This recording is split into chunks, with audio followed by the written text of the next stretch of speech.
ओम नमः शिवाय।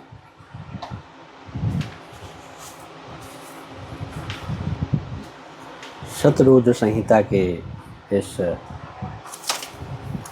कथा श्रवण में आप सभी शिव भक्तों का हार्दिक स्वागत अभिनंदन है। और आज हम शतरुद्र संहिता के अंतर्गत जो अध्याय हैं आज के, उनके कथा श्रवण करेंगे, जिनमें पहला है अध्याय 28 से भगवान शिव का यतिनाथ एवं हंस नामक अवतार। तो भगवान शिव के बहुत अवतार हुए हैं, जिसके विषय में हम लोग को बहुत ही कम ज्ञात है। तो उसके लिए आप ये सुनिए। नंदीश्वर कहते हैं, मुने, अब मैं परमात्मा शिव के यतिनाथ नामक अवतार का वर्णन करता हूँ। मुनीश्वर, अर्बुदाचल नामक पर्वत के समीप एक भील रहता था, जिसका नाम था आहुक। उसकी पत्नी को लोग आहुका कहते थे। वह उत्तम व्रत का पालन करने वाली थी। वे दोनों पति पत्नी महान शिव भक्त थे और शिव की पूजा आराधना में लगे रहते थे। एक दिन वह शिव भक्त भील अपनी पत्नी के लिए आहार की खोज करने के लिए निमित्त जंगल में बहुत दूर चला गया। इसी समय संध्या काल के समय भील की परीक्षा लेने के लिए भगवान शंकर सन्यासी का रूप धारण करके घर आए। इतने में ही उस घर का मालिक भील भी कहीं भी चला आया और उसने बड़े प्रेम से उन यतिराज का पूजन किया। उसके मनोभाव की परीक्षा के लिए उन यतीश्वर ने दीनवाणी में कहा, भील, आज रात में यहाँ रहने के लिए मुझे स्थान दे दो। सुबेरे होता ही मैं चला जाऊँगा। तुम्हारा सदा कल्याण हो। भीम बोला, स्वामी जी, आप ठीक कहते हैं, तथापि मेरी बात सुनिए। मेरे घर में स्थान तो बहुत थोड़ा है, फिर मैं आपका रहना कैसे हो सकता है। भील की यह बात सुनकर स्वामी जी वहाँ से चले जाने को उद्यत हो गए। तब भीलनाथ ने कहा, प्राणनाथ, आप स्वामी जी को स्थान दे दीजिए। तब भीलिनी ने कहा, प्राणनाथ, आप स्वामी जी को स्थान दे दीजिए। घर आए हुए अतिथि को निराश ना लौटाइए, अन्यथा हमारे ग्रस्त धर्म के पालन में बाधा पहुँचेगी। आप स्वामी जी के साथ सुखपूर्वक घर के भीतर रहिए और मैं बड़े बड़े अस्त्र शस्त्र लेकर बाहर खड़ी रहूँगी।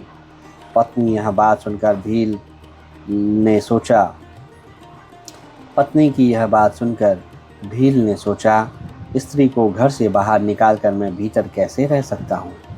सन्यासी जी का अन्यंत्र जाना भी मेरे लिए अधर्म कारक ही होगा।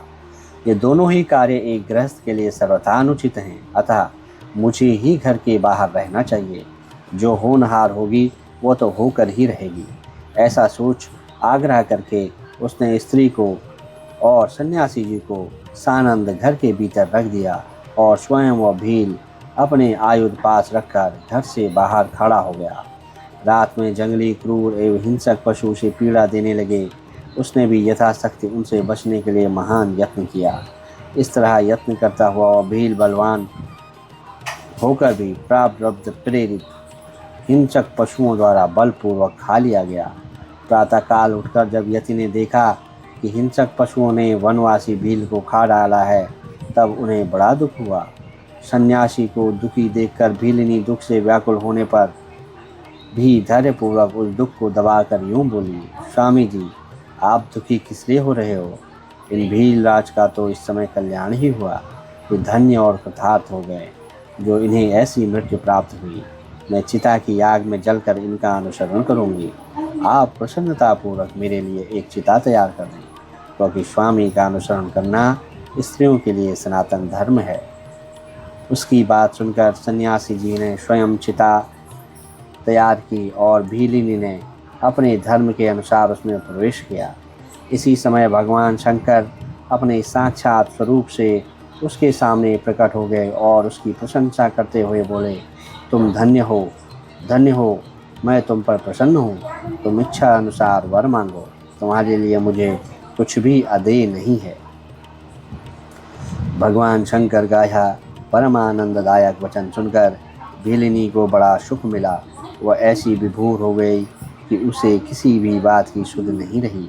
उसकी इस अवस्था को लक्ष्य करके भगवान शंकर और भी प्रसन्न हुए और उसके न मांगने पर भी वर देते हुए बोले, मेरा जो यति रूप है वो भावी जन्म में हंस रूप में प्रकट होगा और प्रसन्नतापूर्वक तुम दोनों का परस्पर संयोग कराएगा। यह भील निषेध देश की उत्तम राजधानी में राजा वीरसेन का श्रेष्ठ पुत्र होगा। उस समय नल के नाम से इसकी ख्याति होगी और तुम विदर्भ नगर में भीमराज की पुत्री दमयंती होगी और तुम दोनों मिलकर राजभोग भोगने के पश्चात वह मोक्ष प्राप्त करोगे जो बड़े बड़े योगीश्वरों के लिए भी दुर्लभ है। नंदीश्वर कहते हैं, मुने ऐसा कहकर भगवान शिव उस समय लिंग रूप में स्थित हो गए। वह भील अपने धर्म से विचलित नहीं हुआ था, अतः उसी के नाम पर उस लिंग को अचलेश संज्ञा दी गई। दूसरे जन्म में वह आहुक नामक भील नैषद नगर में वीरसेन का पुत्र हो महाराज नल के नाम से विख्यात हुआ और आहुका नाम की भीलिनी विदर्भ नगर में राजा भीम की पुत्री दमयंती हुई और वे यतिनाथ शिव वहाँ हंस रूप में प्रकट हुए। उन्होंने दमयंती का नल के साथ विवाह कराया। पूर्व जन्म के सत्कार जनित पुण्य से प्रसन्न हो भगवान शिव ने हंस का रूप धारण कर उन दोनों को सुख दिया। हंसावतारधारी भगवान शिव भांति भांति की बातें करने और संदेश पहुंचाने में कुशल थे। वे नल और दमयंती दोनों के लिए परमानंददायक हुए। इस प्रकार ये प्रसंग यहीं पे समाप्त हुआ। अब अध्याय 29वां है, भगवान शिव के कृष्ण दर्शन नामक अवतार की कथा।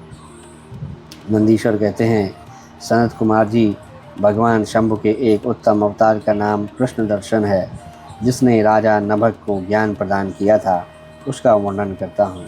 सुनो।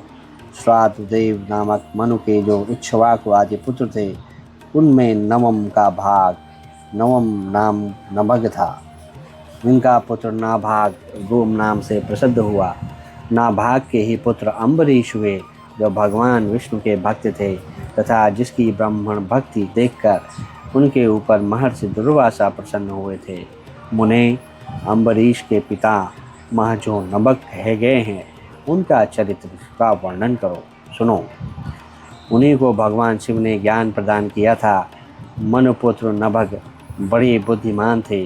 उन्होंने विद्या अध्ययन के लिए दीर्घ काल तक इंद्रिय संयम पूर्वक गुरुकुल में निवास किया। इसी बीच में इक्ष्वाक आदि भाइयों ने नभग के लिए कोई भाग न देकर पिता की संपत्ति आपस में बांट ली और अपना अपना भाग लेकर वे उत्तम रीति से राज्य का पालन करने लगे। उन सब ने पिता की आज्ञा से ही धन का बंटवारा किया था। कुछ काल के पश्चात ब्रह्मचारी नभग गुरुकुल से सांगोपांग वेदों का अध्ययन करके वहां आए। उन्होंने देखा सब भाई सारी संपत्ति का बंटवारा करके अपना अपना भाग ले चुके हैं।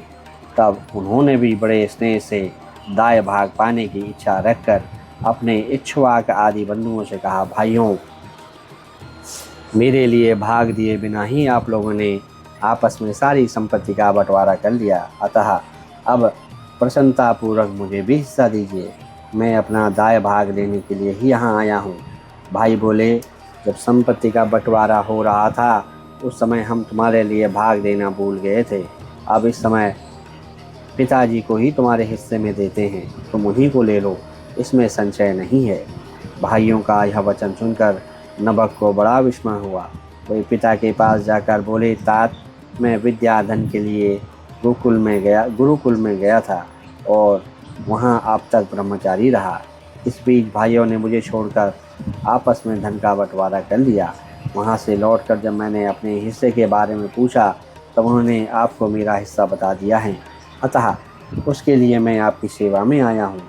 नभग की बात सुनकर पिता को बड़ा विस्मय हुआ।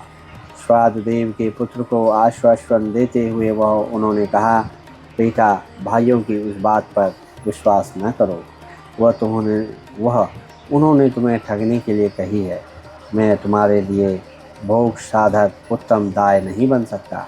तथापि उन वंचकों ने यदि मुझे ही दाय के रूप में तुम्हें दिया है तो मैं तुम्हारी जीविका का एक उपाय बतलाता हूँ, सुनो।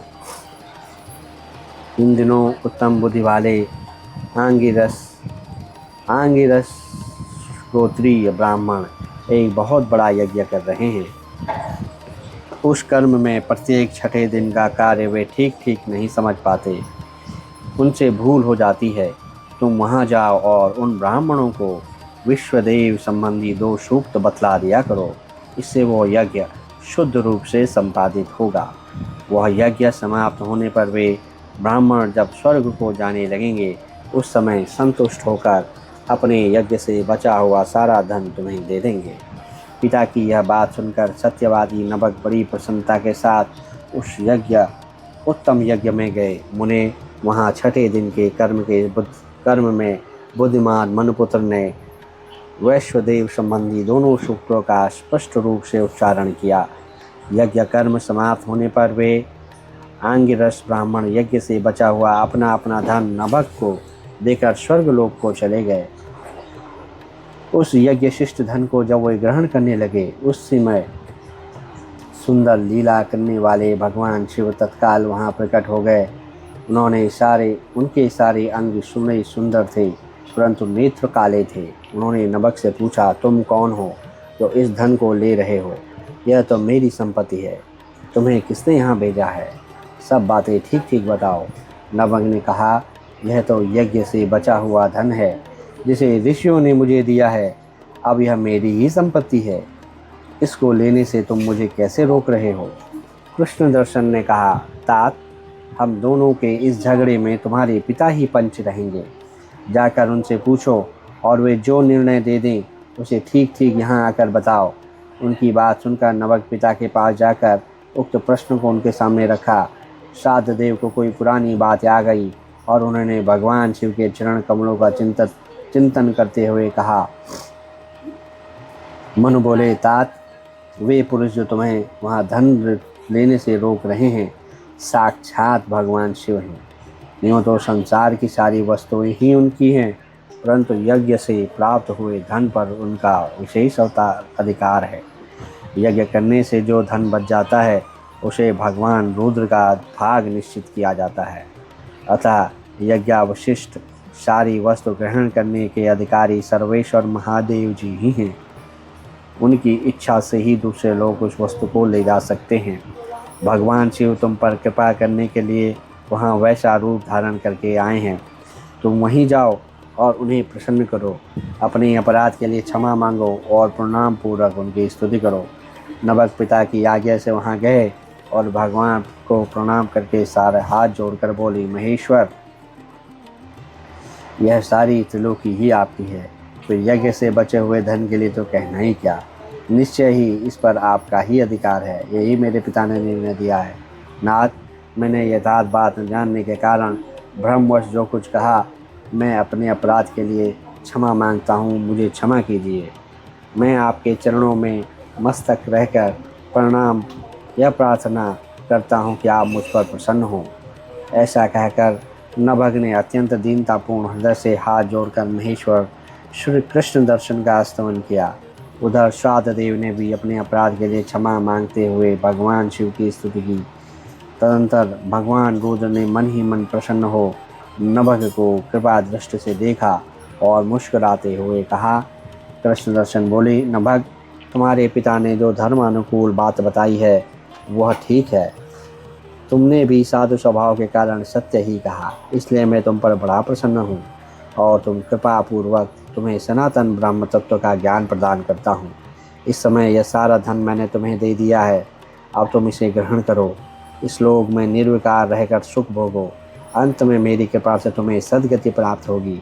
ऐसा कहकर भगवान रुद्र सबके देखते देखते वहीं अंतर्धान हो गए। साथ ही श्राद्ध देव भी अपने पुत्र नभग के साथ अपने स्थान को लौट आए। इस लोक में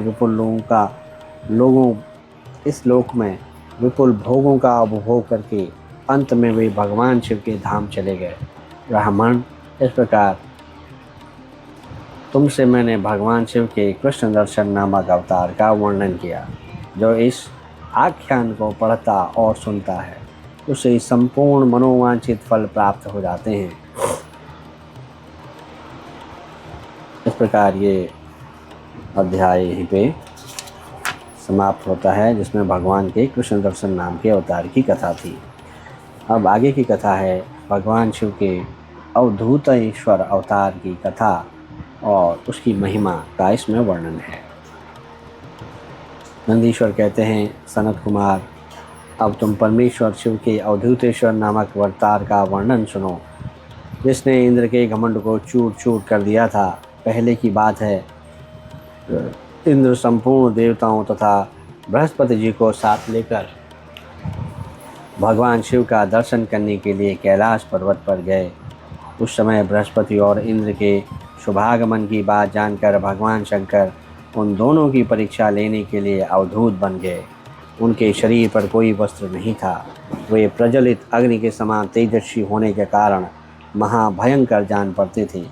उनकी आकृति बड़ी सुंदर दिखाई देती थी। वे राह रोककर खड़े हो गए। बृहस्पति और इंद्र ने शिव के समीप जाते समय देखा, एक अद्भुत शरीरधारी पुरुष बीच रास्ते में खड़ा है।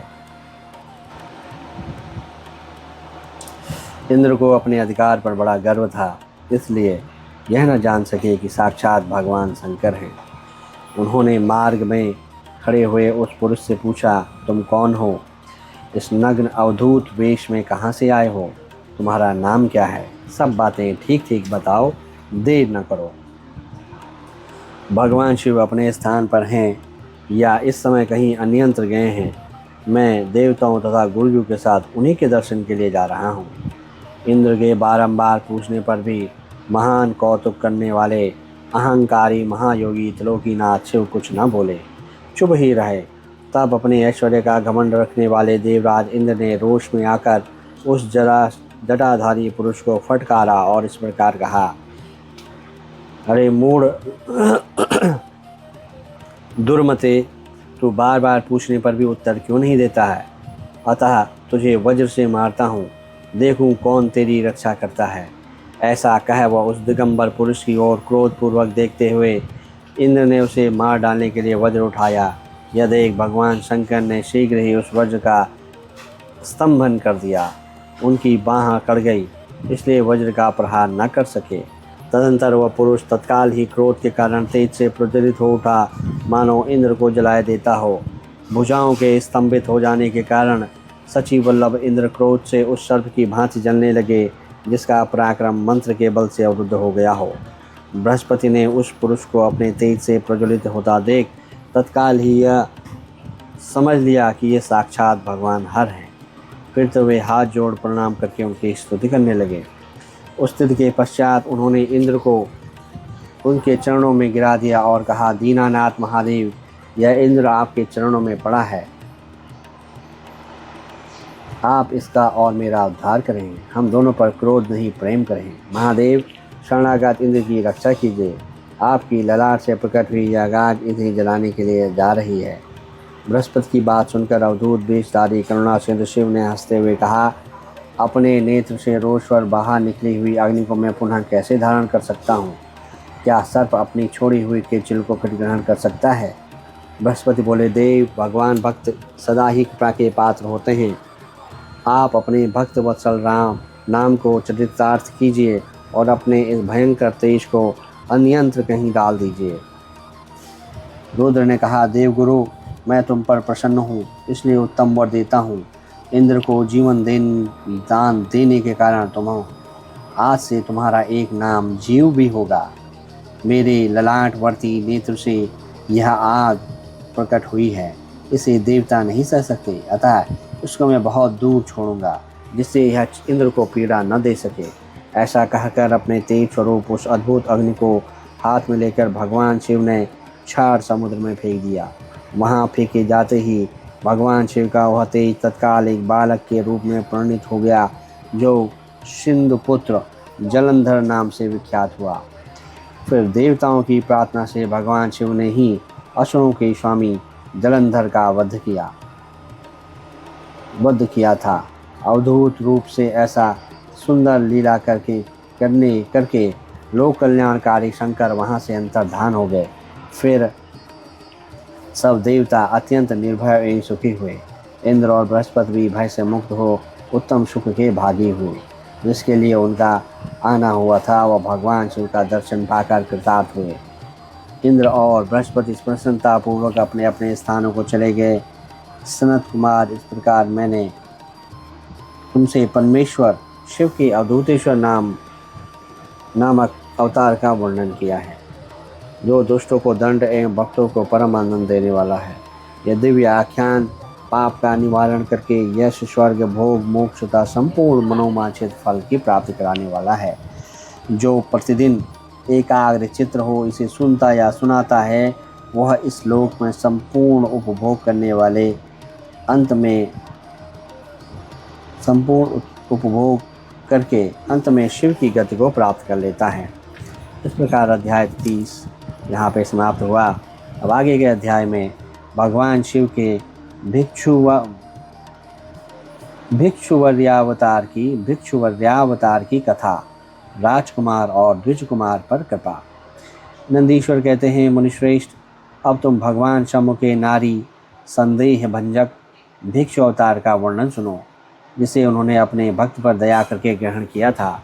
विदर्भ देश में सत्यरथ नाम से प्रसिद्ध एक राजा थे, जो धर्म में तत्पर, सत्यशील और बड़े बड़े शिव भक्तों से प्रेम करने वाले थे।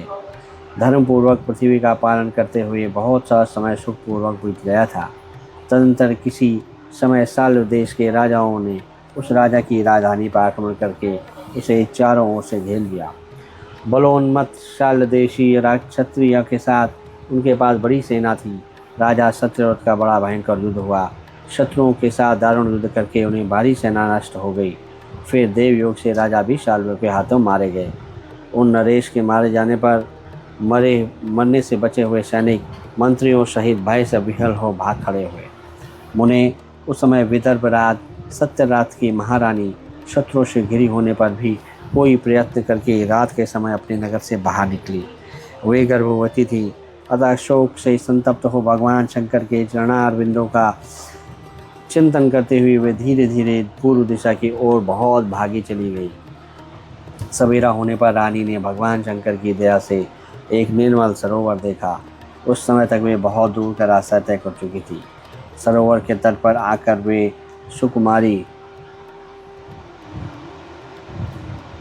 सुकुमारी रानी एक छायादार वृक्ष के नीचे बैठ गई। भाग्यवश उसी निर्जन स्थान में वृक्ष के नीचे ही रानी के उत्तम गुणों से युक्त शुभ मुहूर्त में एक दिव्य बालक को जन्म दिया, जो सभी शुभ लक्षणों से संपन्न था। देववश उस बालक की जननी महारानी को बड़े जोर से प्यास लगी। तब वे पानी पीने के लिए उस सरोवर में उतरी। इतने में ही एक बड़े भारी ग्राह ने उनका आकर रानी को अपना ग्रास बना लिया। वह बालक पैदा होते ही अनाथ हो गया, माता पिता हीन हो गया और भूख प्यास से पीड़ित हो उस तालाब के किनारे जोर जोर से रोने लगा।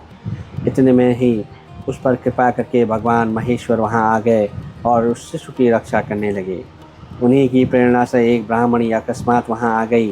वह विधवा थी, घर घर भीख मांगकर जीवन निर्वाह करती थी और अपने 1 वर्ष के बालक को गोद में लिए हुए उस तालाब के तट पर पहुंची। उसने एक अनाथ शिशु को वहां क्रंदन करते हुए देखा। निर्जन वन में बालक को देखकर ब्राह्मणी को बड़ा विस्मय हुआ और मन ही मन विचार करने लगी, ओहो, तो मुझे इस समय बड़े आश्चर्य की बात दिखाई देती है। यह नवजात शिशु, जिसकी नाल भी अभी तक नहीं कटी है, पृथ्वी पर पड़ा हुआ है। इसकी माँ भी नहीं है, पिता आदि दूसरा कोई सहायक भी यहाँ नहीं दिखाई देते। क्या कारण हो गया? न जाने यह किसका पुत्र है। इसे जानने वाला कोई भी नहीं है जिससे इसके जन्म के विषय में पूछूं। इसे देखकर मेरे हृदय में करुणा उत्पन्न हो गई है।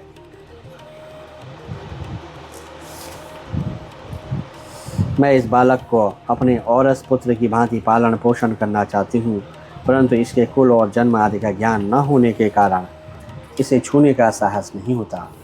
ब्राह्मणी इस प्रकार विचार कर रही थी। उस समय भक्तवत्सल भगवान शंकर ने बड़ी कृपा की। बड़ी बड़ी लीलाएं करने वाले महेश्वर एक सन्यासी का रूप धारण करके सहसा वहां आ पहुँचे, जहां वह ब्राह्मणी संदेह में पड़ी हुई थी और यथार्थ बात को जानना चाहती थी। श्रेष्ठ भिक्षुक का धारण करके आए हुए करुणा निधान शिव ने उससे हंसकर कहा, ब्राह्मणी, अपने चित्त में संदेह और खेद को स्थान न दो। यह बालक परम पवित्र है। तुम इसे अपना ही पुत्र समझो और प्रेम पूर्वक इसका पालन करो। ब्राह्मणी बोली, प्रभु, आप मेरे भाग्य से ही यहाँ पधारे हैं। इसमें संदेह नहीं है कि मैं आपकी आज्ञा से इस बालक का अपने पुत्र की भांति पालन पोषण करूँगी। तथापि मैं विशेष रूप से यह जानना चाहती हूँ कि वास्तव में कौन है, किसका पुत्र है और आप कौन हैं जो इस समय यहाँ पधारे हैं। भिक्षुवर, मेरे मन में बार बार यह बात आती है कि आप करुणा सिंधु शिव ही हैं और यह बालक पूर्व जन्म में आपका भक्त रहा है। किसी कर्म दोष से यह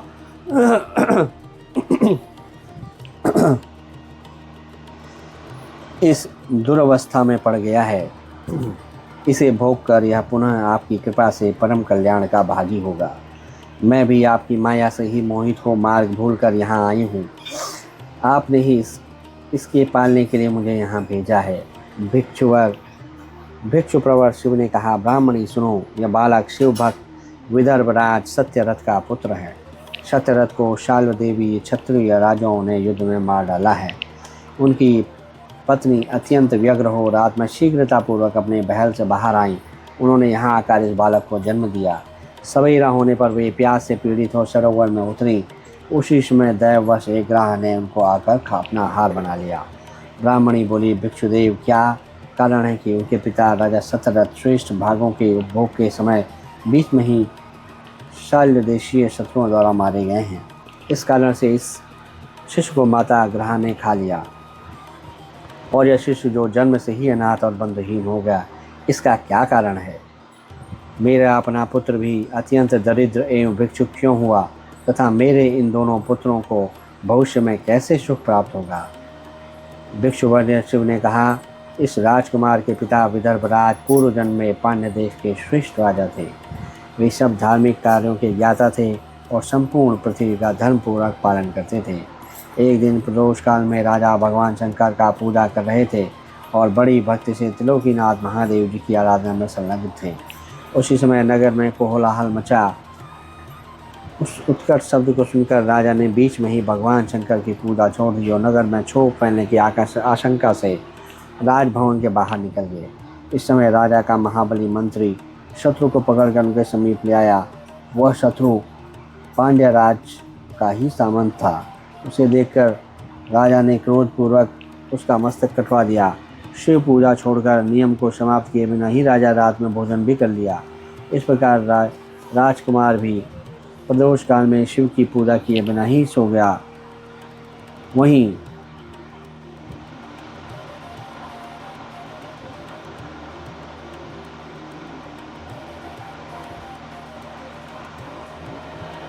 शिव जी की पूजा में विघ्नों के कारण शत्रुओं ने उसके शुभ भोग को बीच में ही मार डाला।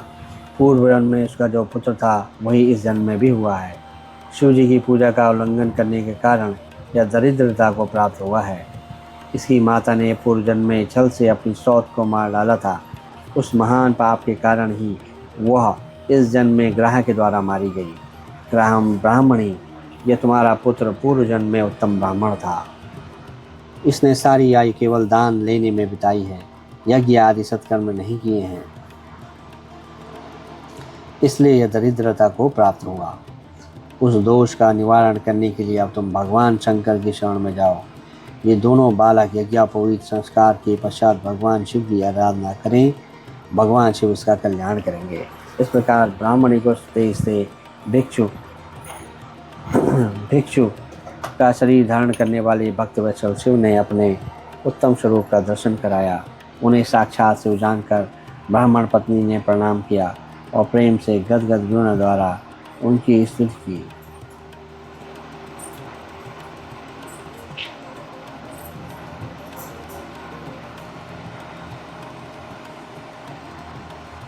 इस प्रकार ब्राह्मणी को उपदेश देकर श्रेष्ठ सन्यासी का शरीर धारण करने वाले भक्तवत्सल शिव ने अपने उत्तम स्वरूप का दर्शन कराया।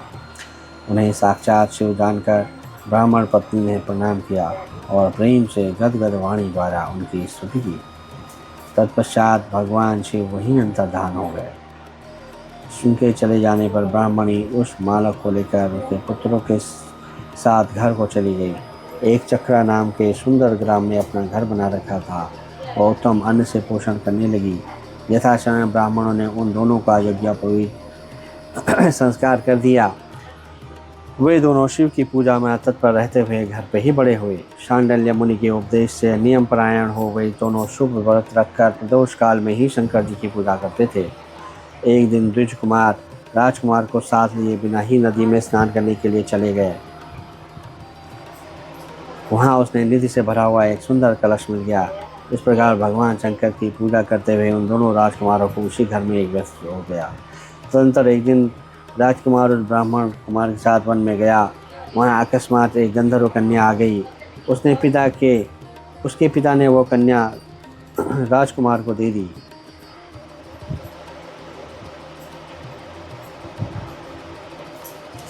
गंधर्व कन्या से विवाह करके राजकुमार निष्कंटक राज्य भोगने लगा।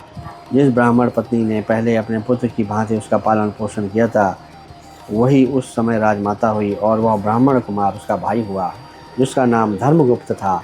इस प्रकार देवेश्वर शिव की आराधना करके राजा धर्मगुप्त अपने उस रानी के साथ विदर्भ देश में राजोचित सुख का उपभोग करने लगा। यह मैंने तुमसे शिव के भिक्षु वर्धक अवतार का वर्णन किया है, जिन्होंने राजा धर्मगुप्त का बाल्यकाल में सुख प्रदान किया। यह पवित्र आख्यान पापहारी, परम पावन, चारों पुरुषार्थ साधक तथा संपूर्ण अभीष्ट को देने वाला है। जो प्रतिदिन एकाग्रचित्त होकर इसे सुनता या सुनाता है, वह इस लोक में संपूर्ण भोगों का उपभोग करके अंत में भगवान शिव के धाम में जाता है। शिव के सुरेश्वर अवतार की कथा, उपमन्यु की तपस्या और उन्हें उत्तम वर की प्राप्ति। नंदीश्वर कहते हैं, सनत कुमार जी, अब मैं परमात्मा शिव के सुरेश्वर अवतार की वर्णन करूंगा, जिन्होंने धौम्य के बड़े भाई उपमन्यु का हित साधन किया था। उपमन्यु व्याघ्रपाद मुनि के पुत्र थे। उन्होंने पूर्व जन्म में ही सिद्धि प्राप्त कर ली थी और वर्तमान जन्म में मुनि कुमार के रूप में प्रकट हुए थे। वे शैशवावस्था से ही माता के साथ मामा के घर में रहते थे और देववश दरिद्र थे। एक दिन उन्हें बहुत कम दूध पीने को मिला, इसलिए अपनी माता से वे बारंबार दूध मांगने लगे। उनकी तपस्विनी माता के घर के भीतर जाकर एक उपाय किया। उच्च वृत्ति से लाए हुए एक बीजों को सिल पर पीसा और उन्हें पानी में डोलकर कृत्रिम दूध तैयार किया। फिर बेटे को पुचकार कर वह उसे पीने को दिया। माँ के दिए हुए उस नकली दूध का पीकर बालक उपमन्यु बोला, यह तो दूध नहीं है। इतना कहकर वे फिर रोने लगे। बेटे को रोना धोना सुनकर माँ को बड़ा दुख हुआ। अपने हाथ से उपमन्यु को दोनों आंखें पोंछकर उसकी माँ लक्ष्मी जैसी माता ने कहा, बेटा, हम लोग सदा वन में निवास करते हैं, हमें यहाँ दूध कहाँ से मिल सकता है। भगवान शिव की कृपा से बिना किसी को दूध नहीं मिलता। वत्स, पूर्व जन्म में भगवान शिव के लिए जो कुछ किया गया है, वर्तमान जन्म में वही मिलता है। माता की यह बात सुनकर उपमन्यु ने भगवान शिव की आराधना करने का निश्चय किया। वे तपस्या के लिए हिमालय पर्वत पर गए और वहाँ वायु पीकर रहने लगे। उन्होंने 8 ईंटों का एक मंदिर बनाया और उसके भीतर मिट्टी के शिवलिंग की स्थापना करके उसमें माता पार्वती सहित शिव का आह्वान किया। तत्पश्चात जंगल के पत्र पुष्प आदि लेकर शांति भाव से पंचाक्षर मंत्र के उच्चारण पूर्वक सांब शिव की पूजा करने लगे। माता पार्वती और शिव का ध्यान करके उनकी पूजा करने के पश्चात वे पंचाक्षर मंत्र का जप किया करते थे। इस तरह दीर्घ काल तक उन्हें भारी तपस्या की। उन्हें बालक उपमन्यु की तपस्या से चराचर प्राणियों सहित त्रिभुवन संतप्त हो उठा। तब देवताओं की प्रार्थना से उपमन्यु की भक्ति भाव की परीक्षा लेने के लिए भगवान शंकर उसके समीप पधारे। उस समय शिव ने देवराज इंद्र का, पार्वती ने शची का, नंदीश्वर वृषभ ने ऐरावत हाथी का तथा शिव के गणों ने संपूर्ण देवताओं का रूप धारण कर लिया। निकट आने पर सुरेश्वर रूपधारी शिव ने बालक उपमन्यु को वर मांगने के लिए कहा। उपमन्यु ने पहले तो शिव भक्त मांगी, फिर अपने को इंद्र बताकर जब उसने शिव निंदा की, तब उस बालक ने भगवान शिव के अतिरिक्त दूसरे किसी से कुछ भी लेना स्वीकार कर दिया। वे इंद्र को मारकर स्वयं भी मर जाने को उद्यत हो गए। उन्होंने जो अघोरास्त्र चलाया उसे नंदी ने पकड़ लिया और उन्होंने अपने को जलाने के लिए जो अग्नि की धारणा की वह भगवान शिव ने शांत कर दिया। फिर वे सब के सब अपने यथार्थ रूप में प्रकट हो गए। शिव ने उपमन्यु को अपना पुत्र माना और उसका मस्तक छू कर कहा, वत्स, मैं तुम्हारा पिता और ये पार्वती देवी तुम्हारी माता हैं। तुम्हें आज से सनातन कुमारत्व प्राप्त होगा। मैं तुम्हारे लिए दूध, दही और मधु के सहस्त्रों समुद्र देता हूँ। भक्त बोधन वाले सुलभ होंगे। मैं तुम्हें अमृत तथा उसके अपने गणों का आधिपत्य प्रदान करता हूँ। ऐसा कहकर शंभु ने उपमन्यु को बहुत से दिव्य वर दिए। पशुपति व्रत, पाशुपति ज्ञान तथा व्रत योग का उपदेश किया, प्रवचन की शक्ति दी और अपना परम पद अर्पित किया। फिर दोनों हाथों से उपमन्यु को हृदय से लगाकर पार्वती को सौंपते हुए कहा, यह तुम्हारा बेटा है।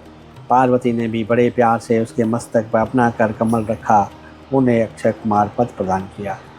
शिव ने संतुष्ट होकर उनके लिए पिंडी भूत अविनाशी साकार छींच साकर प्रस्तुत किया। साथ ही योग संबंधी ऐश्वर्य, नित्य संतोष, अक्षय ब्रह्म विद्या और उत्तम समृद्धि प्रदान की। उनके कुल और गोत्र के अक्षय होने का वरदान दिया और यह भी कहा कि मैं तुम्हारे इसी आश्रम पर नित्य निवास करूंगा। इतना कहकर भगवान शिव अंतर्धान हो गए। उपमन्यु वर पाकर प्रसन्नता पूर्वक घर आए। उन्होंने माता से सब बातें बताईं। सुनकर माता को बड़ा हर्ष हुआ। उपमन्यु सबके सब पूजनीय और अधिक सुखी हो गए। तात, इस प्रकार मैंने तुम्हें परमेश्वर शिव के सुरेश्वर अवतार का वर्णन किया है। यह अवतार सत्पुरुषों को तथा सदा ही सुख देने वाला है। सुरेश्वर अवतार की यह कथा पाप को दूर करने वाली तथा संपूर्ण मनोवांछित फलों को देने वाली है। जो इसे भक्तिपूर्वक सुनता या सुनाता है वह संपूर्ण सुखों को भोग कर अंत में भगवान शिव को प्राप्त होता है। इस प्रकार ये अध्याय यहीं पे समाप्त होता है। इसके बाद शिव जी के किराता अवतार के प्रसंग में श्री कृष्ण द्वारा दैत्य वन में दुर्वासा के हिसाब से पांडवों की रक्षा, व्यास जी का अर्जुन को शक्र विद्या और पार्थिव पूजन की विधि बताकर तप के लिए सम्मति देना, अर्जुन का इंद्रकील पर्वत पर तप, इंद्र का आगमन और अर्जुन को वरदान, अर्जुन का शिव जी के उद्देश्य से पुनः तप में प्रवृत्त होना। तदनंतर पार्वती के विवाह प्रसंग में हुए जटिल नतर तथा द्विज अवतारों की, फिर अश्वत्थामा अवतार की बात कहकर नंदीश्वर जी आगे कहते हैं, बुद्धिमान सनत कुमार जी, अब तुम पिनाकधारी भगवान शिव के किरात नामक अवतार का वर्णन सुनो। उस अवतार में उन्होंने मूक नामक दैत्य का वध और प्रसन्न होकर अर्जुन को वरदान प्रदान किया था। जब सुयोधन ने महाबली पांडवों को जुए में जीत लिया, तब वे सती साध्वी द्रौपदी के साथ द्वैतवन में चले आए। वहीं वे पांडव सूर्य द्वारा दी हुई छोटी हुई बटलोई का आश्रय लेकर सुखपूर्वक समय बिताने लगे। प्रियवर, उसी समय सुयोधन ने आदरपूर्वक मुनिवर दुर्वासा को छल करने के प्रयोजन से पांडवों के निकट जाने के लिए प्रेरित किया। तब महर्षि दुर्वासा अपने 10,000 शिष्यों के साथ आनंदपूर्वक वहां चले गए और पांडवों से मनोनुकूल भोजन की याचना करी। तब सभी पांडवों ने उनकी प्रार्थना स्वीकार करके दुर्वासा आदि तपस्वी मुनियों को स्नान करने के लिए भेजा। मुनीश्वर, इधर अन्नाभाव के कारण वे सभी पांडव बड़े संकट में पड़ गए। मन ही मन तब प्राण त्याग देने का विचार करने लगे। तब द्रौपदी ने श्री कृष्ण का स्मरण किया। वे तत्काल ही वहां आ पहुँचे और शाक के पत्ते का भोग लगाकर उन सभी तपस्वियों को तृप्त कर दिया। फिर तो महर्षि दुर्वासा अपने शिष्यों को तृप्त हुआ जानकर वहां से चलते बने। इस प्रकार श्री कृष्ण की कृपा से उस समय पांडव संकट से मुक्त हुए। तदंतर भगवान श्री कृष्ण ने पांडवों की शिव जी की आराधना करने की सम्मति दी। फिर व्यास जी ने भी आकर उन्हें शंकर के समाराधन का आदेश देते हुए कहा, शिव जी संपूर्ण दुखों का विनाश करने वाले हैं। वे भक्ति करने से थोड़े ही समय में प्रसन्न हो जाते हैं, इसलिए वे सभी लोगों को शंकर जी की सेवा करनी चाहिए। वे महेश्वर प्रसन्न होने पर भक्तों को सारी अभिलाषाएं पूरा कर देते हैं। यहाँ तक कि वे इस लोक में सारा भोग और परलोक में मोक्ष तक दे डालते हैं। यह बिल्कुल निश्चित बात है कि इसलिए भुक्ति मुक्ति रूपी फल की कामना वाले मनुष्य को सदा शंभु की सेवा करनी चाहिए, क्योंकि भगवान शंकर साक्षात परम पुरुष, दुष्टों के संहारक और सत्पुरुषों के आश्रय स्वरूप हैं। अब अर्जुन पहले दृढ़तापूर्वक शक्र विद्या का जप करें, तब इंद्र पहले परीक्षा लेंगे, पीछे संतुष्ट हो जाएंगे। प्रसन्न होने पर वे सर्वदा विघ्नों का नाश करते रहेंगे और फिर शिव जी का श्रेष्ठ मंत्र प्रदान करेंगे। नंदीश्वर कहते हैं, मुने इतना कहकर व्यास जी अर्जुन को बुलाकर उन्हें शक्र विद्या का उपदेश करने को उद्यत हुए। तब तीक्ष्ण बुद्धि अर्जुन ने स्नान करके पूर्व मुख बैठकर उस विद्या को ग्रहण किया। फिर उदार बुद्धि मुनिवर व्यास जी ने अर्जुन को पार्थिव लिंग का पूजन का विधान बतलाकर उनसे कहा, पार्थ, व्यास जी बोले, पार्थ, अब तुम यहाँ से परम रमणीय इंद्रकील पर्वत पर जाओ, वहाँ जाह्नवी के तट पर बैठकर समयक रूप से तपस्या करो।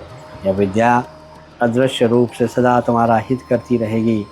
अर्जुन को ऐसा आशीर्वाद देकर व्यास जी पांडवों से कहने लगे, नवश्रेष्ठों, तुम सब लोग धर्म दृढ़ बने रहो, इससे तुम्हें सर्वथा श्रेष्ठ सिद्धि प्राप्त होगी, अन्यथा विचार करने की आवश्यकता नहीं है। नंदीश्वर जी कहते हैं, मुने इस प्रकार मुनीश्वर उन पांडवों को आशीर्वाद दे तथा शिव जी के चरण कमलों का स्मरण करके तुरंत ही अंतर्धान हो गए। उधर शिव मंत्र के धारण करने में अर्जुन से भी अनुपम तेज व्याकृत हो गया। वे उस समय उद्दीप्त हो गए। अर्जुन को देखकर सभी पांडवों को निश्चय हो गया कि अवश्य ही हमारी विजय होगी, क्योंकि अर्जुन में विपुल तेज उत्पन्न हो गया था। तब उन्होंने अर्जुन से कहा, व्यास जी ने कथन ऐसा प्रतीत होता है कि इस कार्य को केवल तुम ही कर सकते हो, या दूसरों के द्वारा कभी नहीं सिद्ध हो सकता है। अतः जाओ और हम लोगों का जीवन सफल बनाओ। तब अर्जुन ने चारों भाइयों तथा द्रौपदी से अनुमति मांगी। उन लोगों को अर्जुन के विषयों का दुख तो हुआ, पर कार्य की महत्ता देखकर सभी ने अनुमति दे दी। फिर तो अर्जुन मन ही मन प्रसन्न होते हुए उस पर्वत पर पहुँचे। वहाँ पहुँचकर वे गंगा जी के समीप एक मनोरम स्थान पर गए, जो स्वर्ग से भी उत्तम था और अशोक वन से भी सुशोभित था। वहाँ ठहर गए। वहाँ उन्होंने स्नान करके गुरुवर को नमस्कार किया और जैसा उपदेश मिला था उसी के अनुसार स्वयं ही अपना वेश बनाया। फिर पहले मन ही मन इंद्रियों का अपकर्ष करने के पश्चात आसन लगाकर बैठ गए। तत्पश्चात समसूत्र वाले सुंदर पार्थिव शिवलिंग का निर्माण करके उनके आगे अनुपम तेजो राशि ध्यान का शंकर का ध्यान करने लगे। वे तीनों समय स्नान करके अनेक प्रकार से बारंबार शिव जी की पूजा करते हुए उपासना में तत्पर हो गए। तब अर्जुन के शिरोभाग से तेज की ज्वाला निकलने लगी। उसे देखकर इंद्र के गुप्तचर भयभीत हो गए। वे सोचने लगे, यह यहाँ कब आया। पुनः उन्होंने ऐसा विचार किया कि यह घटना इंद्र को बतला देनी चाहिए। ऐसा सोचकर वे तत्काल ही इंद्र के समीप गए। गुप्तचरों ने कहा, देवेश, उनमें से एक पुरुष तप कर रहा था, परंतु हमें पता नहीं था कि वह देवता है या ऋषि, सूर्य है अथवा अग्नि है। उसी के तेज से संतप्त होकर हम आपके सन्निकट आए हैं। हमने उसका चरित्र भी आपसे निवेदित कर दिया है। अब आप जैसा समझे वैसा उचित करें। नंदीश्वर कहते हैं, मुने उन गुप्तचरों को यूं कहने पर इंद्र को अपने पुत्र अर्जुन को सारा मनोरथ ज्ञात हो गया। तब वे धर्म गर्व रक्षकों को विदा करके स्वयं ही वहां जाने का विचार करने लगे। विप्रवर इंद्र अर्जुन की परीक्षा करने के लिए वृद्ध ब्रह्मचारी ब्राह्मण का वेश बनाकर वहां पहुंचे। उस समय उन्होंने आया देख कर पांडुपुत्र अर्जुन ने उनकी पूजा की और फिर उनकी स्तुति करके आगे खड़े हो पूछने लगे, ब्राह्मण बताइए, इस समय कहाँ से आपका शुभागमन हुआ है। इस पर ब्राह्मण वेशधारी इंद्र ने अर्जुन को ऐसे वचन किए जिससे वह तप से डिग जाए। पर जब अर्जुन को दृढ़ निश्चय देखा, तब अपने स्वरूप में प्रकट होकर उन्होंने इंद्र को भगवान शंकर का मंत्र बताया और उसका जप करने की आज्ञा दी। तदंतर अपने अंचलों को सावधानी के साथ अर्जुन की रक्षा करने का आदेश देकर वे अर्जुन से बोले, भद्र, तुम्हें कभी भी प्रमादपूर्वक राज्य नहीं करना चाहिए, परंतु यह विद्या तुम्हारे लिए श्रेयकर होगी। साधक को सर्वथा ध्यान धारण किए रहना चाहिए। रक्षक तो भगवान शंकर ही हैं। वे संपत्ति और फल दोनों को समान रूप से देंगे, इसमें तनिक भी संदेह नहीं है। नंदीश्वर कहते हैं, इस प्रकार अर्जुन को वरदान देकर इंद्र शिव जी के चरण कमलों का स्मरण करते हुए अपने भवन को लौट गए। तब महावीर अर्जुन भी सुरेश्वर को प्रणाम कर और प्रणाम करके और अपने मन को वश में करके इंद्र के उपदेश अनुसार शिव जी के उद्देश्य से तपस्या करने लगे।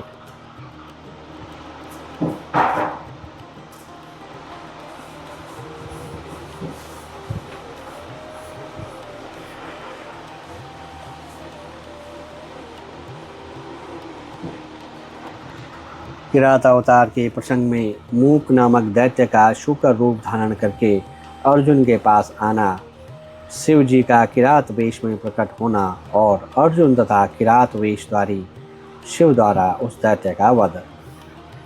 नंदीश्वर कहते हैं, मुने तदंतर अर्जुन व्यास जी के उपदेशानुसार विधिपूर्वक स्नान तथा न्यास आदि करके परम भक्ति के साथ शिव जी का ध्यान करने लगे। उस समय वे एक श्रेष्ठ मुनि की भांति एक ही पैर पर खड़े होकर सूर्य की ओर एकाग्र दृष्टि करके खड़े खड़े मंत्र जप कर रहे थे। इस प्रकार वे परम प्रेम पूर्वक मन ही मन शिव जी का स्मरण करके शंभु के सर्वोत्कृष्ट पंचाक्षर मंत्र का जप करते हुए घोर तप करने लगे।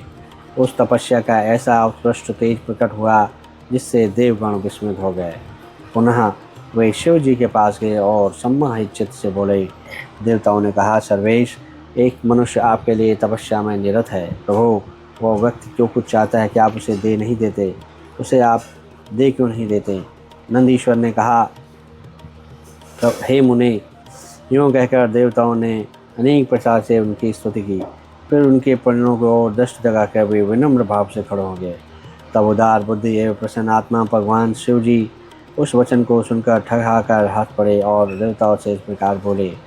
शिव जी ने कहा, देवताओं, अब तुम लोग अपने स्थान को लौट जाओ। मैं सब तरह से तुम लोगों का कार्य संपन्न करूंगा। यह बिल्कुल सत्य है, इसमें संदेह की गुंजाइश नहीं है। नंदीश्वर कहते हैं, मुने शंभु के इस वचन को सुनकर देवताओं को पूर्णतया निश्चित हो गया। तब वे अपने स्थान पर लौट गए। इस समय मूक नामक दैत्य शंकर का रूप धारण करके वहां आया। विप्रेंद्र उसे उस समय मायावी दुरात्मा दुर्योधन ने अर्जुन के पास भेजा था। वह जहाँ अर्जुन स्थित था उसी मार्ग में अत्यंत वेगपूर्वक पर्वत शिखरों को उखाड़ता हुआ वृक्ष को छिन्न भिन्न करता तथा अनेक प्रकार से शब्द करता हुआ आया। तब अर्जुन की भी दृष्टि उस मूक नामक असुर पर पड़ी। वे शिव जी के पाद पद्मों का स्मरण करके यूँ विचार करने लगे। अर्जुन ने कहा, यह कौन है, कहाँ से आया है? यह तो पूर्ण कर्मा दिखाई दे रहा है। निश्चय ही यह मेरा अनिष्ट करने के लिए आ रहा है, इसमें तनिक भी संदेह नहीं है। क्योंकि जिसका दर्शन होने पर आपका मन प्रसन्न हो जाए वह निश्चय ही आपका हितैषी है, और जिसके दिखने पर मन व्याकुल हो जाए वह शत्रु ही है। आचार से कुल का, शरीर से भोजन का, वार्तालाप से शास्त्र ज्ञान का और नेत्र से स्नेह का परिचय मिलता है। आकार से, चाल ढाल से, चेष्टा से, बोलने से तथा नेत्र और मुख के विकार से मन के भीतर का भाव जाना जाता है। नेत्र 4 प्रकार कहे गए हैं: उज्ज्वल, सरस, तिरछे और लाल। विद्वानों ने इनका भाव भी पृथक पृथक बतलाया है। नेत्र मित्र का संयोग होने पर उज्ज्वल, पुत्र दर्शन के समय सरस, कामिनी के प्राप्त होने पर वक्र और शत्रु के दिख जाने पर लाल हो जाते हैं। और इस समय इस नियम के अनुसार इसे देखते ही मेरी सारी इंद्रियां कलुषित हो उठी हैं, अतः यह निसंदेह शत्रु ही है और मार डालने योग्य है। इधर मेरे लिए गुरु जी की आज्ञा भी है, ऐसी है कि राजन, जो तुम्हें कष्ट देने के लिए उद्यत हो उसे तुम बिना किसी प्रकार का विचार किए अवश्य मार डालना, तथा मैंने इसलिए आयुध भी तो धारण कर रखा है। यूँ विचार कर अर्जुन बाण का संधान करके वहीं डटकर खड़े हो गए।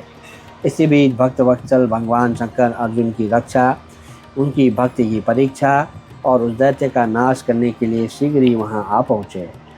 उस समय उनके साथ गणों का युद्ध भी था और वे महान, अद्भुत, सुसज्जित भील का रूप धारण किए हुए थे। उनकी काछ बंधी थी और उन्होंने वस्त्र खंडों से ईशान ध्वज बांध रखा था। उनके शरीर पर श्वेत चार धारियां चमक रही थीं। पीठों पर बाणों से भरा हुआ तरकस बंधा हुआ था और वे स्वयं धनुष बाण धारण किए हुए थे।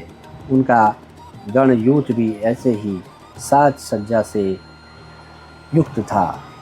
इस प्रकार शिव विल्लराज बने हुए थे। वे सेनाध्यक्ष होकर तरह तरह के शब्द करते हुए आगे बढ़े। इतने में शुअर की गुड़गुड़ाहट का शब्दों दोनों दसों दिशा में गूंजने लगा।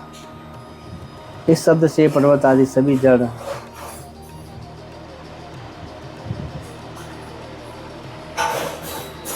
गुड़गुड़ाहट का शब्द दसों दिशाओं में गूंज उठा। उस शब्द से पर्वत आदि सभी जड़ पदार्थ झन्ना उठे। तब उस वनेचर के इस शब्द से घबराकर अर्जुन सोचने लगे, ओहो, क्या ये भगवान शिव तो नहीं है जो यहाँ शुभ करने के लिए पधारे हैं? क्योंकि मैंने पहले ऐसा ही सुना है। पुनः श्री कृष्ण और व्यास जी ने भी कहा कि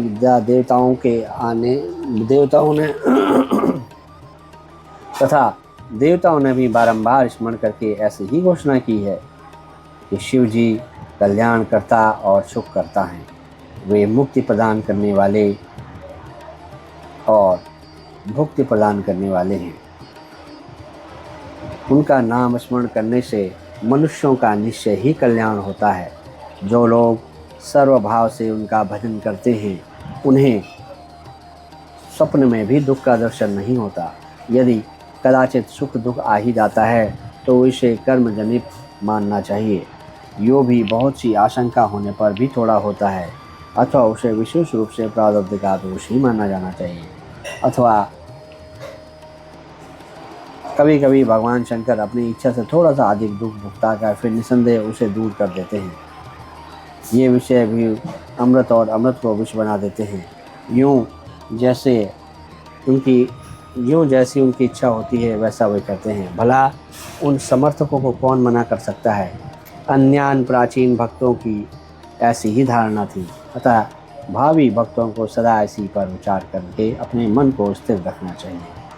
लक्ष्मी रहे अथवा चली जाए, मृत्यु आंखों के सामने ही क्यों ना उपस्थित हो जाए, लोग निंदा करें अथवा प्रशंसा, परंतु शिव भक्त से दुखों का विनाश होता ही है।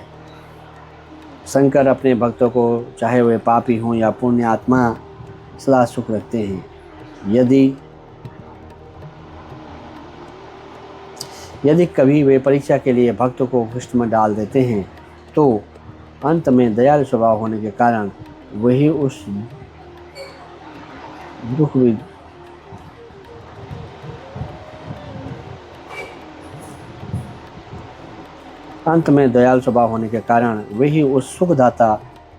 उसके सुखदाता भी होते हैं।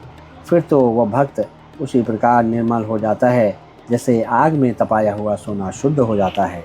इस तरह की बातें मैंने पहले भी मुनियों के मुख से सुन रखी हैं। अतः मैं शिव जी का भजन करके उन्हीं से उत्तम सुख प्राप्त करूँगा। अर्जुन यह विचार कर ही रहे थे कि जब तक बाण का लक्ष्य शुभूत वह सुअर वहाँ आ पहुँचा। उधर शिव जी भी उस सुअर के पीछे दिख पड़े। उस समय उन दोनों के मध्य वह सुअर अद्भुत शिखर सा दिख रहा था। उसकी बड़ी महिमा भी कही गई। तब भक्त वत्सल भगवान शंकर अर्जुन की रक्षा करने बड़े वेग से आगे बढ़े। इसी समय उन दोनों के भी उस सुअर पर बाण चलाया। शिवजी के बाण का लक्ष्य उसका पुच्छ भाग था और अर्जुन के उसके मुख को निशाना बनाया था। शिवजी का बाण उसके पुच्छ भाग से प्रवेश करके मुख के रास्ते निकल गया और शीघ्र ही भूमि में विलीन हो गया तथा अर्जुन का बाण उसके पिछले भाग से निकलकर बगल में ही गिर गया। तब वह शुकर रूपधारी दैत्य उसी क्षण मरकर भूतल पर गिर पड़ा। उस समय देवताओं को हर्ष प्राप्त हुआ। उन्होंने पहले तो जय जयकार करते हुए पुष्पों की वृष्टि की, फिर वे बारंबार नमस्कार करके स्तुति करने लगे। उस समय उन दोनों ने दैत्य के उस क्रूर रूप की दृष्टिपात किया। उसे देखकर शिवजी का मन संतुष्ट हो गया और अर्जुन को महान सुख प्राप्त हुआ। तत्पश्चात अर्जुन मन ही मन विशेष रूप से सुख का अनुभव करते हुए कहने लगे, अहो, यह श्रेष्ठ दैत्य परम अद्भुत रूप धारण करके मुझे मारने के लिए आया है, परंतु शिव जी ने ही मेरी रक्षा की। निसंदेह उन परमेश्वर ने ही आज इसे मारने में मेरी बुद्धि को प्रेरित किया। ऐसा विचार कर अर्जुन ने शिव नाम संकीर्तन किया और फिर बारंबार उनके चरणों की स्तुति की।